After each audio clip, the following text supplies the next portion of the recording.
സ്തുതിയും ബഹുമാനവും ഞങ്ങൾ സമർപ്പിക്കുന്നു, ഇപ്പോഴും എപ്പോഴും എന്നേക്കും.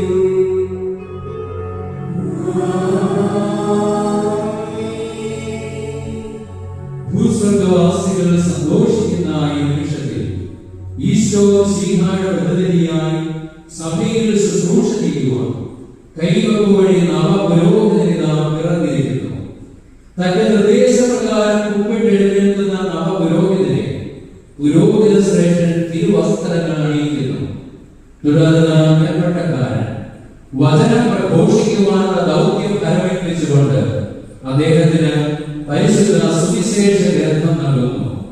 തുടർന്ന് അഹരോനെ പോലെ ദൈവത്താൽ വിളിക്കപ്പെട്ടവന്റെ പുരോഹിത പട്ട പ്രഖ്യാപനം നടത്തുന്നു.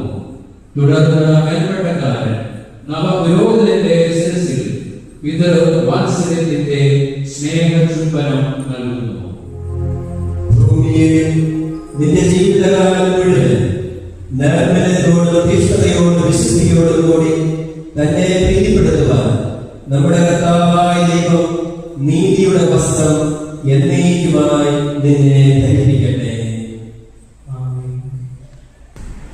തിരുസഭയിൽ പൗരോഹിത്യ നിർവഹണത്തിനായി അടിപ്പറമ്പിൽ ചെറിയ പിതാവിന്റെയും പുത്രന്റെയും പരിശുദ്ധാത്മാവിന്റെയും നാമത്തിൽ എന്നേക്കുമായി വേർതിരിക്കപ്പെടുകയും വിശുദ്ധീകരിക്കപ്പെടുകയും പൗത്രീകരിക്കപ്പെടുകയും പരിപൂർണരാക്കപ്പെടുകയും ചെയ്തു.